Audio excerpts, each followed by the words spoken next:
வருவாய்த்துறை மீது நடவடிக்கை எடுக்க கோரி மக்கள் மசோதா கட்சி சார்பாக கிராம மக்கள் மாவட்ட ஆட்சியர் அலுவலகத்தில் கண்டன ஆர்ப்பாட்டம்.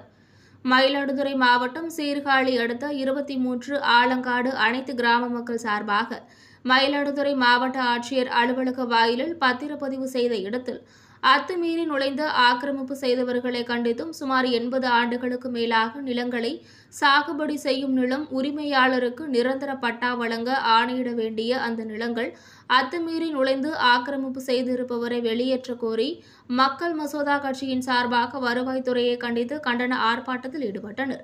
இதில் மக்கள் மசோதா கட்சியின் தலைவர் ரூபன் தலைமையிலும் டாக்டர் ஜெய் கணேஷ் முன்னிலையிலும் கண்டன ஆர்ப்பாட்டம் நடைபெற்றது. இந்த ஆர்ப்பாட்டத்தில் 23 ஆலங்காடு கிராம பொதுமக்கள், கிராம தலைவர்கள், நிலப்பண்ணையாளர்கள் என அனைவரும் கலந்து கொண்டனர்.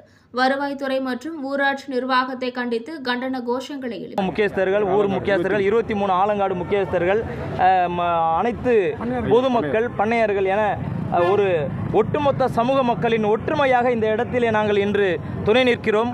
எங்களுடைய கோரிக்கை என்னவென்றால் 1942 முதல் பதிவு செய்யப்பட்ட பத்திரம் 3 முறை, ஒரு 10 ஆண்டுக்கு ஒரு முறை கைமாறி வருகிறது.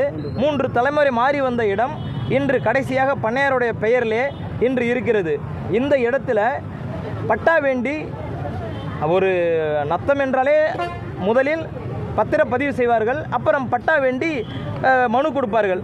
மனு கொடுத்த பிறகு அவர் யூடிஆரில் மாற்றுறதோ இல்லை கணக்கில் மாற்றுறதோ, கிராம கணக்கில் மாற்றுறதோ, தாலுகா கணக்கில் மாற்றுறதோ அது நிர்வாகத்துடைய வழக்கம். அந்த வழக்கத்திற்கு ஏதுவாக இவர்களும் செய்தார்கள். செய்தபோது 80 ஆண்டு காலம் 1942 சுதந்திரத்துக்கு முன்னாகவே பதிவு செய்யப்பட்ட இடம். சுதந்திரத்துக்கு பின்னாக இந்திய சட்ட விதிமுறைகளுக்கு எப்படி வேணாலும் இருக்கலாம்.